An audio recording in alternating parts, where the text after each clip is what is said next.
na nossa aula nesse exato momento. Sejam muito bem-vindos a mais uma aula de introdução à sociologia. Nessa segunda-feira, manhã agradável, céu limpo, tudo muito propício para um excelente dia, certo? Vocês ainda estão saindo da outra aula, entrando na nossa aula, e a partir de agora nós vamos ficar mais ligados, direto. E bom dia, Isadora, como é que está você? Tá? Seja muito bem-vindo à nossa aula. Muita saúde e disposição. Lucas, bom dia, Lucas. Seja muito bem-vindo à nossa aula. Maria Luísa, muito bem-vinda. João Vitor, muito bem-vindo. Rodrigo Brandão. Bom dia, professor. Linda e maravilhosa, Axa. Bom dia, como é que vai você? Obrigada, professor. Estou bem, e você? Bom dia, Eu estou maravilhosamente bem. Bom dia, Gabriel. Tudo tranquilo? Ana Luísa Assi, Felipe Oshiro, Vitória Menezes, tá? Nicole Matos, Milene Rie, bom dia para vocês. Gabriela, bom dia. Felipe, bom dia. Para vocês, um muito bom dia. Uma excelente semana para todos vocês e espero que vocês estejam super bem. Tá? Apesar de eu estar um pouco gripado, mas ainda estou bem, graças ao Criador, seja ele quem for. Bom dia, Danilo. Tudo tranquilo? Mais feio do que nunca, Danilo. Sempre feio, mas cada vez mais bonito, certo? A ideia é o seguinte: para a nossa aula de hoje, nós temos que encerrar o capítulo, deixa eu ver aqui qual é o nosso capítulo, o capítulo 5. Nós temos que encerrar o nosso capítulo 5 e nós precisamos falar rapidinho. Esse é super rápido, a respeito de Henri Bergson, ou Henri Bergson, como alguns falam, mas o nome seria Henri Bergson, tá? Rapidinho, algumas informações sobre ele, e depois a gente vai passar para os exercícios da página, deixa eu ver aqui, da página 71 e 72, e aí encerra a nossa aula, certo? Eu já deixei disponível para vocês no AVA, tá? Exercícios de tarefa no AVA a respeito dessa aula que a gente vai terminar hoje, ou desse capítulo que a gente vai terminar hoje, certo? Então, a gente termina o nosso capítulo 5 a respeito da filosofia da transição do século XIX para o século XX, e nós vamos fazer os exercícios. Primeira ideia geral que nós podemos falar é a respeito de Arthur Schopenhauer, que nós falamos na abordagem desse capítulo. Falamos a última aula a respeito de Nietzsche, tá? E eu falava para vocês que Nietzsche é um cara muito complicado, é muito difícil entender basicamente as ideias de Nietzsche. Aí, o que aconteceu? Uma coisa interessante que eu tenho que falar para vocês. Durante o período do vespertino, tá? Quando vocês fazem as atividades, tive vários colegas de vocês que mandaram dúvidas para mim a respeito de Nietzsche, mas mandaram assim: professor, estou com dúvida nessa questão, ponto. Aí me manda a foto da questão, me manda, professor, estou em dúvida nessa questão. Tá, mas não fala para mim qual é a dúvida, é como se fosse para eu passar a resposta para o indivíduo. Então, toda vez que você tiver dúvida, manda para mim qual é a dúvida. E não mandar a foto da questão e falar, professor, eu tenho dúvida nessa questão. Tá, eu não sei qual é a dúvida, certo? Então, toda vez quando você tiver com uma dúvida, manda, professor, nessa questão, eu estou falando do aluno, nessa questão, eu estou com dúvida a respeito da possibilidade do pensamento tal. Não fala, professor, estou com dúvida, então, Fernando, o professor, eu estou com dúvida nessa questão, é a letra A ou a letra B? Como se eu fosse dar a resposta na questão. Na verdade, a gente acaba caindo, tá? Nessa possibilidade de dar a resposta para vocês, porque muitas vezes, para você explicar a questão, você já dá basicamente a resposta da alternativa. Então, muito cuidado, tá? A próxima vez que mandarem para mim assim, professor, tenho dúvida nessa questão, eu não vou responder, porque eu não sei qual é a dúvida, tá ok? Geralmente eu pergunto, qual é a dúvida? Aí a pessoa não me manda, eu acabo explicando a questão para poder resolver as atividades, certo? Toda vez que mandar, explica qual é a dúvida, porque senão fica a ideia de que você quer que eu dê a resposta direta para você, certo? E hoje, nós, então, vamos abordar Henri Bergson, ou Henri Bergson, conforme está no nosso livro-texto, a página 68. Mas, para falar de Henri Bergson, eu vou colocar aqui uma projeção do site que eu peguei, que eu consegui achar a ideia que eu queria a respeito de Henri Bergson, tá? O site é educação.uol.com.br, onde vai falar das análises do pensamento de Henri Bergson. Primeiro que nós temos que entender basicamente que Henri Bergson, ele é de origem francesa, de origem judia. Os pais eram judeus de origem polonesa, que migraram para a França entre os anos de 1860, tá ok?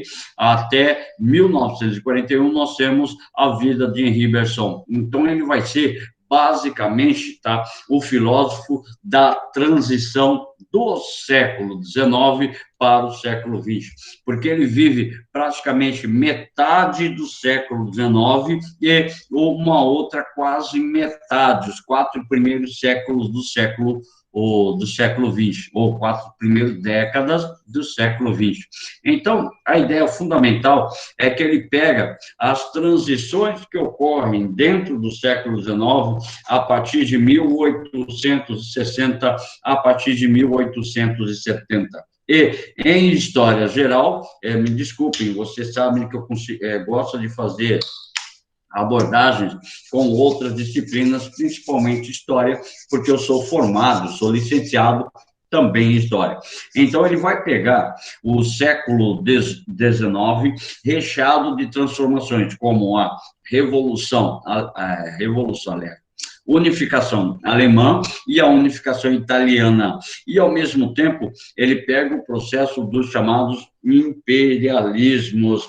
Já falei a respeito dos imperialismos aqui, e o professor de história também falou a respeito do imperialismo, ou seja, a doutrina onde tem a estruturação e a dominação de um Estado sobre outro, principalmente sobre a África e a Ásia. Então, nós podemos afirmar categoricamente que ele é um filósofo onde ele está num contexto de ascensão do capitalismo industrial. Por favor, na projeção, diz assim, Henri Bergson é um marco da filosofia moderna, substituindo pela visão biológica a materializante da ciência e da metafísica. Ele representa o fim da era cartesiana. Ele exprime, em nível filosófico, um novo paradigma baseado na consciência, adquirindo pela cultura e pelo tempo das conexões entre a vida orgânica, vida social e psíquica, chamada de metafísica positiva, mas isso é uma outra situação. Então, o que nós devemos abordar é o seguinte, segundo Henri Bergson, tá, a consciência humana é resultado das conexões da vida orgânica, social e psíquica, ou seja, ele rompe com aquela estrutura do cartesianismo de René Descartes, onde prega somente o racionalismo. Então, para Descartes, a essência do pensamento é o fundamento do racionalismo. Para Henri Bergson, o racionalismo, ele auxilia na compreensão das práticas do conhecimento. Só que, para entender a consciência do homem, primeiro, você tem que estabelecer um contato com a sua cultura e com o seu tempo, e estabelecer conexões da sua vida orgânica, vida social e psíquica. Portanto, segundo Henri Bergson, a ideia fundamental é o estabelecimento do chamado espiritualismo evolucionista na filosofia. Nosso livro de filosofia, a página 68, logo no início, diz assim: Henri Bergson, grande expoente do espiritualismo evolucionista, segue uma linha bastante diversa da filosofia de Schopenhauer e de Nietzsche. Seu pensamento exercia grande influência na passagem da filosofia moderna para o período contemporâneo.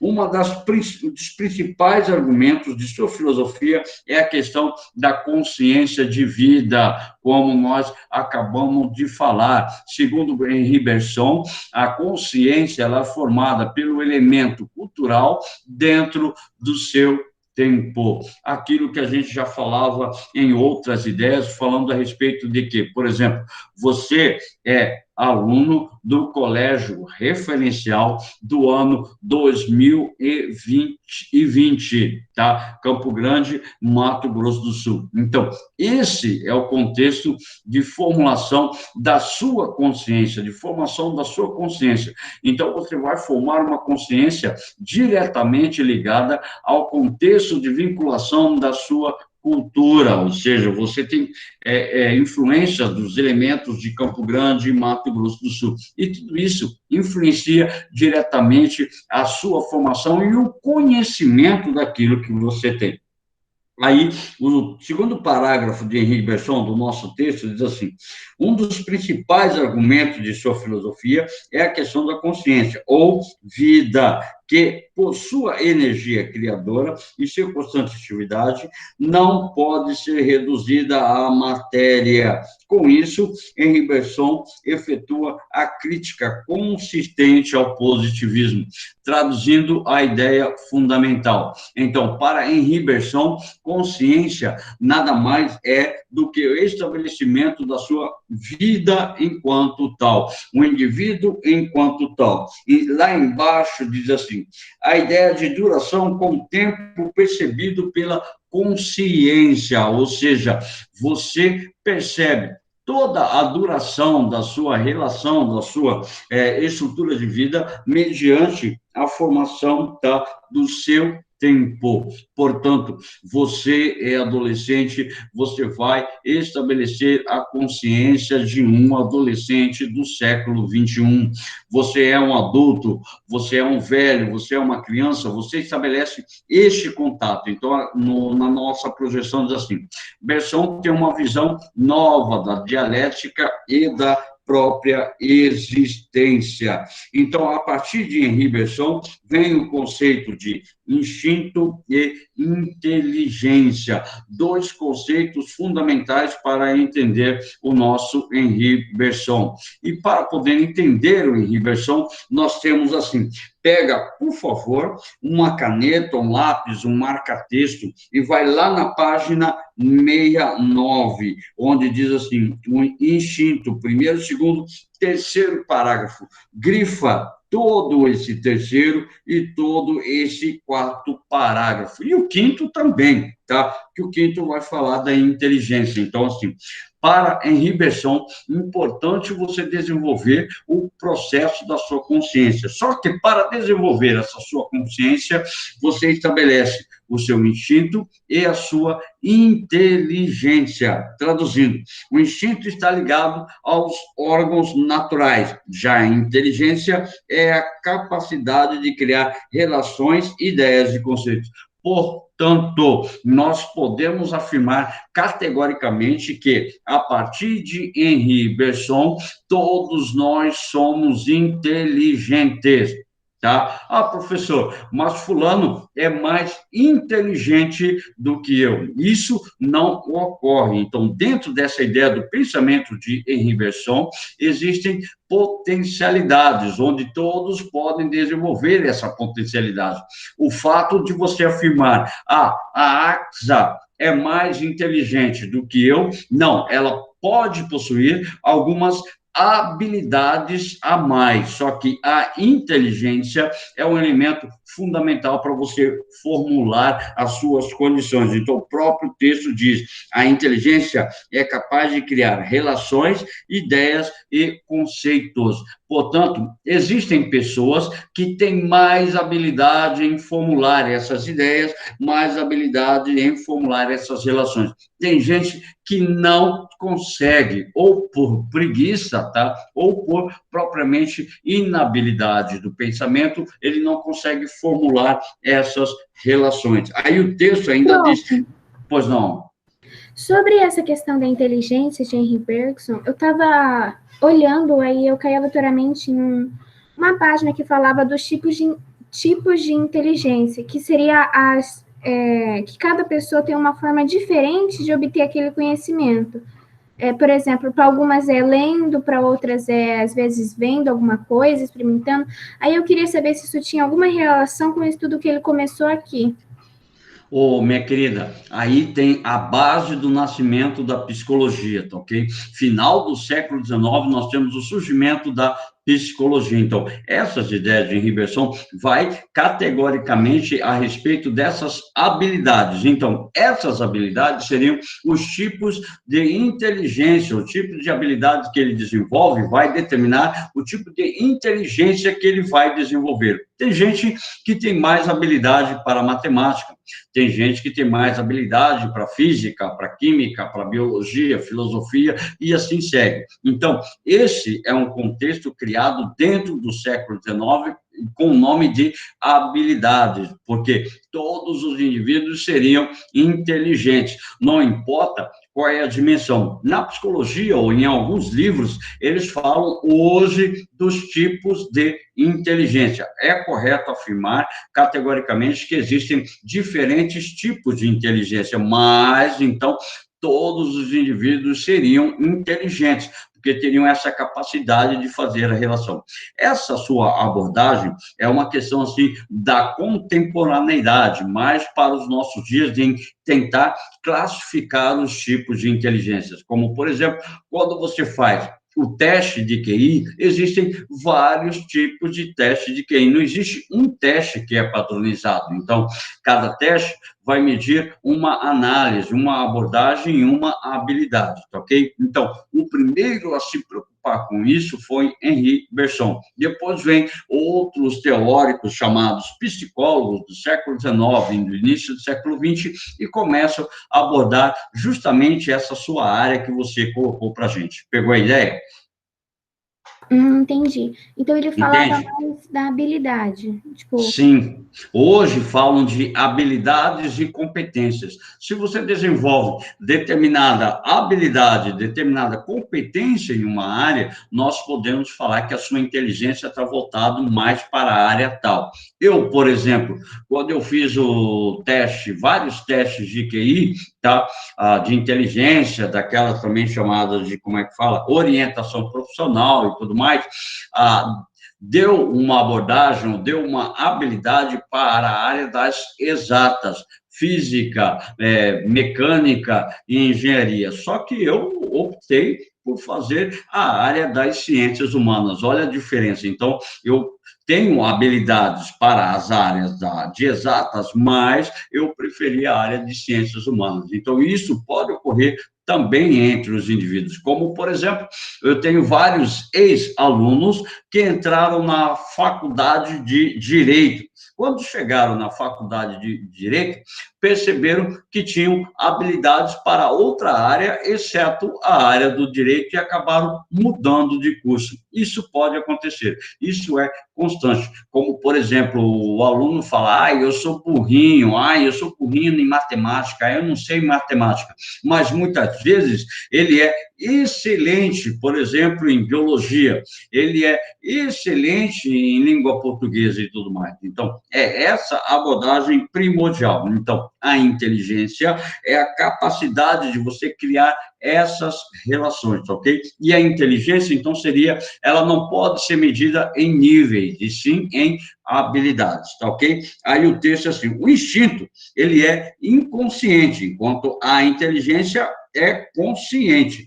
Quando agimos por instinto, muitas vezes nem damos conta disso. Já pela inteligência, isso não pode ocorrer, pois o indivíduo sabe o que está pensando. Então, todos nós seremos capazes de desenvolver habilidades, e essas habilidades, elas são conscientes, determinam a validação da minha própria consciência. Pegou a ideia? Então, por isso, Henri Bergson é chamado um dos principais filósofos da transição do século XIX para o século XX.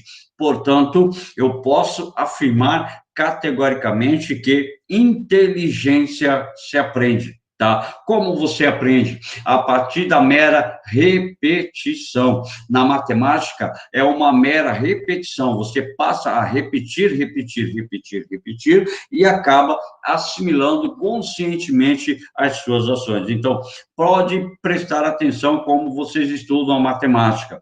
O professor teoriza e depois vem exercícios, e através da resolução desses exercícios, você chega a formular, a gravar uma equação, a gravar uma fórmula enquanto tal. Aí o parágrafo posterior diz assim: o instinto conhece objetos, enquanto a inteligência apenas faz relação entre os objetos. Pelo instinto, tá? Eu desejo a maçã, eu desejo correr. Pela inteligência, eu entendo que é uma maçã, ou seja, uma ideia sobre o objeto, pois ambos são limitados. Assim, surge o dilema. Há coisas que a inteligência não pode entender, pois não vão direto à coisa mesma, ou seja, acaba necessitando de um processo de interpretação. Pegou a ideia? Como, por exemplo, eu estou com vontade de nadar, tá? Eu estou com vontade de nadar, mas suponhamos que eu não sei nadar. Então, pela minha inteligência, se eu não sei nadar, eu não vou pular na água, eu não vou pular no rio, no mar, no oceano, certo?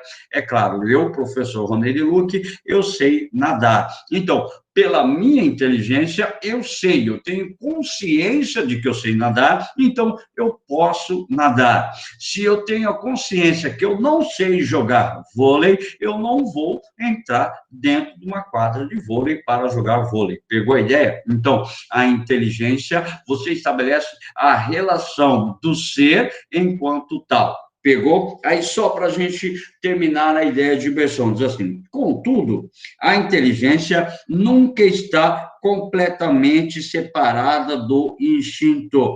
E quando o encontro acontece, temos o momento da intuição. A intuição nos leva ao interior do objeto, revela-nos que ele tem de ser essencial e inexprimível. A intuição entra no interior da vida e conhece a verdade dos objetos, tal como são na dinâmica, na evolução criadora. Então, a importância de Henri Bergson é justamente para entender essa dinâmica da consciência. Por exemplo, segundo o pensamento desses filósofos, muitas mães agem por instinto, tá? Muitas vezes não usam a inteligência e acabam agindo por determinados instintos. Como, eu não sei se vocês assistem telejornal, mas o ano passado houve uma reportagem de que a criança caiu no córrego e estava sendo arrastada pela correnteza. Como a mãe estava próximo da criança, ela se jogou no córrego, mesmo sem saber nadar, e acabou salvando a criança, mas ela mesma veio a falecer. Então, ela agiu por instinto, e esse instinto falou muito mais alto que sua própria inteligência. Então, a ideia é justamente mostrar que nós agimos muitas vezes por instinto, e muitas vezes esse nosso instinto supera a nossa própria inteligência, certo? Então, Henri Bergson, o grande nome do pensamento a respeito da transição do século XIX para o século XX, porque ele estabelece espiritualismo evolucionista, ou seja, quer dizer que o espírito humano ou a consciência humana, que é formada através das relações biológicas, as relações com a cultura e com a própria ideia do ser enquanto tal. Então, o nosso livro-texto fala categoricamente essa ideia. E segundo a Henri Bergson, todos nós somos movimentados pela intuição e pela inteligência. Então, a partir dessa aula de hoje, nunca mais, tá? Nunca mais nós vamos falar que nós não somos inteligentes, certo? Essa é a ideia fundamental. Então, para Henri Bergson, o pensamento fundamental entre inteligência, tá, e instinto. E para poder fechar essa ideia de Henri Bergson, é a questão da dinâmica da consciência. Esse espírito evolucionista quer dizer que essa consciência evolui através do tempo, através do espaço, através das suas relações que você estabelece com a sua cultura. Você é um adolescente inteligente e, a partir dessa tua inteligência, você estabelece o contato com a sua cultura e um entendimento acerca das suas condições e formações culturais, certo? Este foi Henri Bergson. Quem pergunta? Pro, eu ainda não entendi direito o que era a filosofia dele. A filosofia dele é uma ruptura com o pensamento racionalista, ou seja, ele abandona a ideia do racionalismo cartesiano e passa para uma ideia do chamado espiritualismo, tá? Esse espiritualismo não tem nada a ver com a religião, mas com a psique humana, tá? Com a estrutura do pensamento humano. Então, para ele, tá, o racionalismo é fundamental para entender as ações humanas. Só que o homem, além de agir consciente, ele age pela inteligência e pelo instinto. Quer dizer que o ser humano não é só um elemento racional, tá ok? Então, significa que, para Henri Bergson, o pensamento não é somente racional. O pensamento ou a ação da consciência humana é influenciada pelos instintos e pela inteligência, aquilo que vai determinar a ação do sujeito. Pegou a ideia? Sim, valeu, Pro. Tá, obrigado. Eu que agradeço, tá? Deixa eu ver. Isabela Pulga mandou assim: ela tem habilidade em uma área que sobressai. Tem diversos tipos de inteligência. Ela tem habilidades em uma área que sobressai. É essa a ideia fundamental, certo? Então, você tem vários tipos de conhecimento. Sinceridade, vocês são, nós somos, né? Porque eu também passei por isso. Nós somos assim, nossa, dilacerados, manipulados, controlados. Nós somos assim obrigados a entender uma série de disciplinas. Vocês, por exemplo, vocês devem ter em média 20, 21 professores, não é? É mais ou menos isso? Então, se você tem mais ou menos entre 20 e 21 professores, agora imagina, filosofia, sociologia, artes, educação física, química, quantas frentes de química, matemática, quantas frentes de matemática, física, quantas frentes de física. E você é obrigado a assimilar a abordagem de todas essas disciplinas. Então, é claro que você não terá habilidades 100% em todas. Você pode desenvolver habilidades em diversas disciplinas, mas outras vai ficar um pouco abalada. Como, por exemplo, eu tinha um aluno que ele era excelente em filosofia, em sociologia, amava a filosofia, sociologia e história. Só que na matemática, ele reprovou um ano, ou 2 anos, se não me engano, ele reprovou justamente na matemática, na física e na química. Então,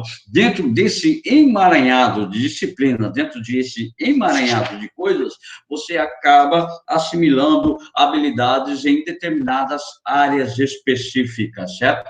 Como, por exemplo, seus pais Pergunte, faça alguma pergunta sobre as matérias para os seus pais. Haverá matérias de que eles não vão dominar mais, porque o tempo passou e eles ficaram centrados numa determinada área. Como, por exemplo, se você fizer alguma pergunta de física, de química para mim, provavelmente eu não saberei responder, porque eu desenvolvi minhas habilidades em filosofia, sociologia e história. Pegou a ideia? Então, eu posso ser muito inteligente nessas áreas e deixar as outras áreas com carências, tá ok? Pegou a ideia? Deixa eu ver quem tinha mandado aqui. A Isabela Puga, pegou a ideia? Então, é justamente essa condição. Você tem várias habilidades e você vai se especializar nessa habilidade. É por isso que, por exemplo, eu fiz em filosofia, saí com habilitação em filosofia, sociologia e história. A minha pós-graduação, ou chamada assim, a minha especialização, entendeu? Você vai especializando numa área, depois você vai fazer o mestrado, aí essa área vai se estreitando mais ainda. Você vai fazer um doutorado, ou seja, você vai se especializar numa área específica. Então, essa é a ideia de Henri Bergson, mas você primeiro deve estabelecer uma consciência, e essa sua consciência evolui no tempo e no espaço. Por isso ele chamou de espírito evolutivo, espiritualidade evolutiva, ou seja, é a consciência que vai estabelecer o contato e a evolução. Certo? Alguma pergunta a mais? Se ninguém tem perguntas, por favor, exercício 1, Exame Nacional do Ensino Médio, página 71, por favor, página 71. Aliás, a respeito de Henri Bergson, nós temos somente um exercício que fala de Henri Bergson, tá ok? Está lá na página 72. Por favor, esquece a página 71, vai lá na página 72, exercício número 3, tá ok? É o único exercício que fala de Henri Bergson. O restante dos exercícios vai falar mais precisamente de Nietzsche para cá, Nietzsche para lá, Nietzsche, ok? Porque Nietzsche é o cara mais cobrado nos vestibulares por aí afora, na prova do Enem, a respeito do século XIX, na transição para o século XIX. Então, diz assim, Universidade Federal do Paraná, exercício 3, da página 72. Nasceu em Paris em 1859, escreveu A Evolução Criadora e sua tese, intitulada Ensaios sobre os Dados Imediatos da Consciência. Então, importante para Henri Bergson, tá? Entender a consciência humana. Foi publicado em 1889. Matéria e Memória foi sua obra de maior sucesso. Membro da Academia Francesa, em 1928 recebeu o Prêmio Nobel de Literatura. Sua filosofia pretendia ser fiel à realidade, entendendo-a como algo que não pode ser concebido, reduzido, nem envolvido pelos fatos dos positivistas. Pegou a ideia? Então, os fatos não determinam a consciência do indivíduo. O que vai determinar essa consciência são as relações que ele estabelece dentro da cultura, que ele estabelece com as suas dimensões biológicas e culturais, certo? Então, diz assim, O texto acima refere-se a Martin Heidegger, Friedrich Nietzsche, Jean Lacroix ou Henri Bergson. Então, a resposta correta é a letra D. Por que a letra D? Primeiro, nós acabamos de falar de Henri Bergson, nós acabamos de falar sobre o texto de Henri Bergson, e por favor, esse tipo de exercício é um exercício, assim, bastante considerado bastante difícil. Por que é considerado bastante difícil? Primeiro, você tinha que saber que o cara nasceu em Paris, algumas das obras dele e a importância do pensamento dele. tá? Então, quando você fala Martin Heidegger, você nunca ouviu falar de Martin Heidegger. Friedrich Nietzsche, você ouviu falar de Nietzsche porque nós estamos abordando o capítulo que remete a ele. Jean Delacroix, você nunca ouviu falar, tá? E Henri Bergson, você só sabe que é Henri Bergson porque nós estamos abordando justamente Henri Bergson. Isadora, questão feita para errar. De fato, minha querida, tá? É uma questão feita não para o indivíduo errar propriamente, mas para testar o nível de controle do conhecimento deste indivíduo, certo? Então, marca aí, alternativa 3, complementares, resposta letra D. Agora sim, a gente vai lá para a página 71, volta lá na página 71 e exercício número 1, Exame Nacional de Ensino Médio. É claro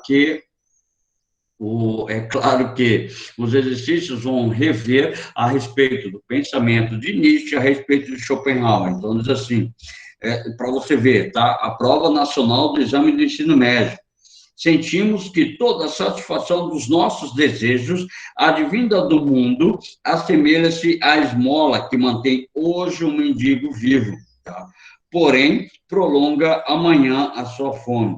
A resignação, ao contrário, assemelha-se à fortuna herdada. Livra o herdeiro para sempre de todas as suas preocupações. Por favor, nesse sentido, tá, do texto, a palavra resignação está abordando diretamente a ideia de insatisfação com a possibilidade de uma vida como eu posso falar, uma possibilidade como uma vida sem nenhum fundamento. Então, para Nietzsche, a ideia é você poder estabelecer uma condição onde você vai administrar a sua própria vida, onde você vai administrar a sua própria consciência. Aí, o enunciado diz assim: o trecho destaca uma ideia remanescente de uma filosofia filosófica ocidental, segundo a qual a felicidade se mostra indissociavelmente ligada à,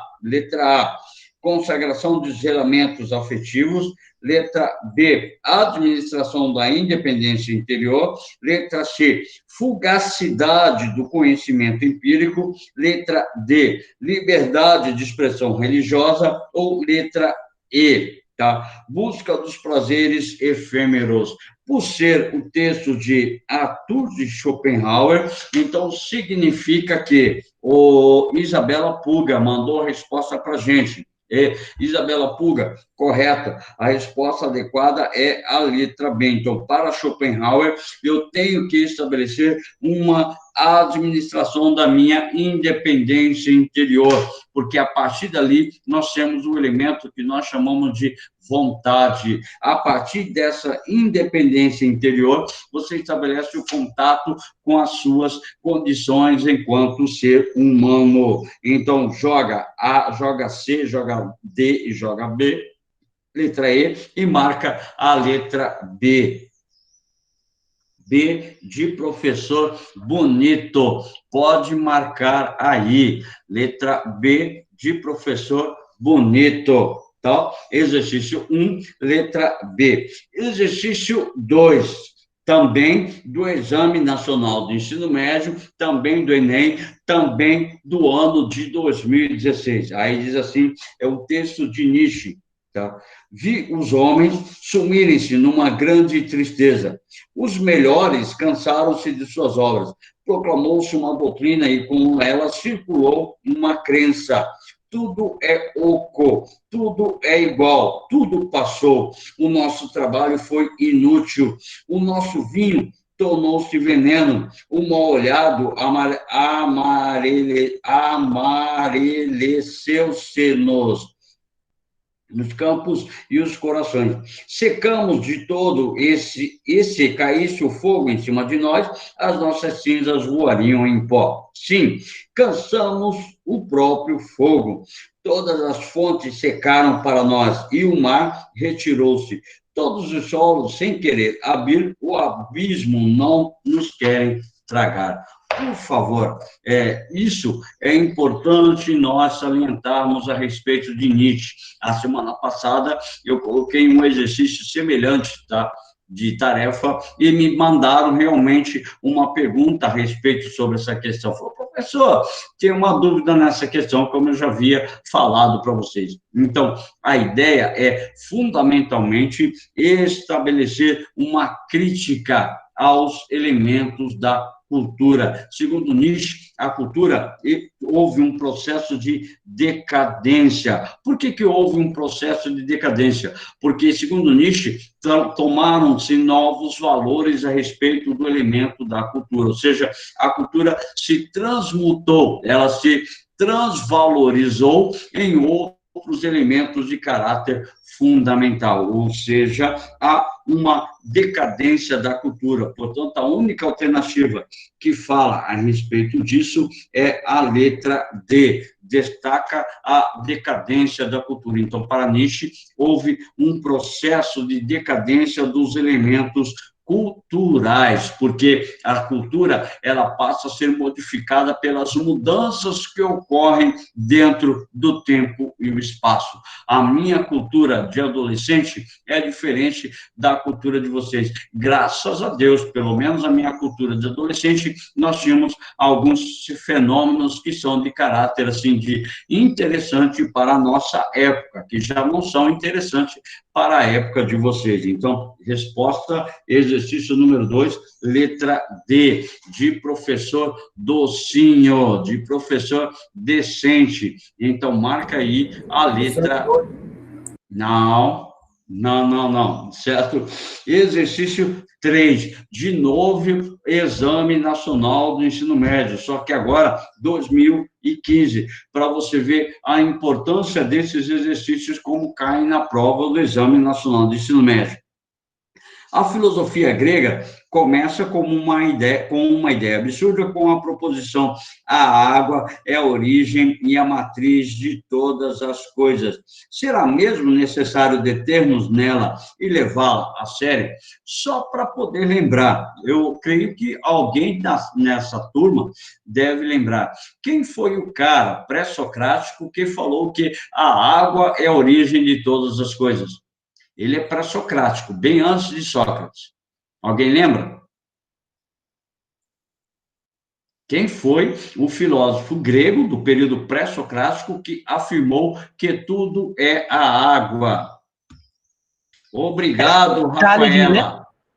Obrigado, Rafaela. É Tales de Mileto mesmo, certo?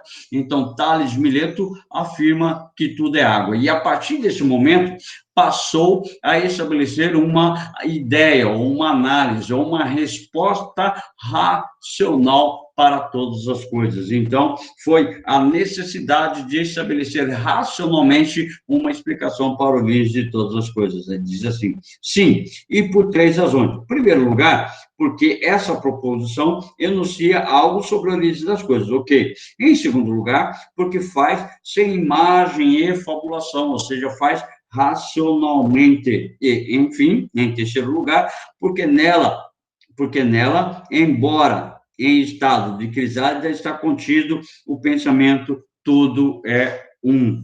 O que, de acordo com Nietzsche, caracteriza o surgimento da filosofia entre os gregos. Letra A, o impulso para transformar, mediante justificativas, os elementos sensíveis em verdades racionais? Não, joga fora. B, o desejo de explicar, usando metáforas, a origem dos seres e das coisas? Não. As metáforas eram utilizadas pelos mitos, então joga fora a ideia. Letra C, a necessidade de buscar de forma racional a causa primeira das coisas existentes, portanto, letra C. Letra D, a ambição de explorar de maneira metódica as diferenças entre as coisas? Também não. A letra E, tentativa de justificar a partir dos elementos empíricos o que existe no real? Também joga fora. Portanto, exercício número 3, letra C, de professor Coraçãozinho. Pode marcar aí como verdadeira a letra C, certo? Portanto, para hoje, a nossa aula bem leve, bem chata, bem sei lá o quê, a respeito da nossa introdução à filosofia, certo? Para vocês, eu não vou pedir para vocês abrirem a webcam, porque tem gente ainda com vergonha da webcam, mas na aula da tarde eu preciso da webcam de vocês aberta, certo? Para nós agora, eu preciso encerrar as nossas atividades, eu preciso do nome de vocês, sobrenome e turma no chat, para eu organizar a chamada, tá ok? Um beijo para vocês, boa aula e até a nossa próxima aula à tarde, certo? Beijo, beijo, beijo. Tchau, Pro. Tchau. Tá, professor, até mais tarde. Tchau, Axa. Bom almoço para vocês. Pra você Tchau, também. professor. Tchau, professor. Tchau, tchau, tchau.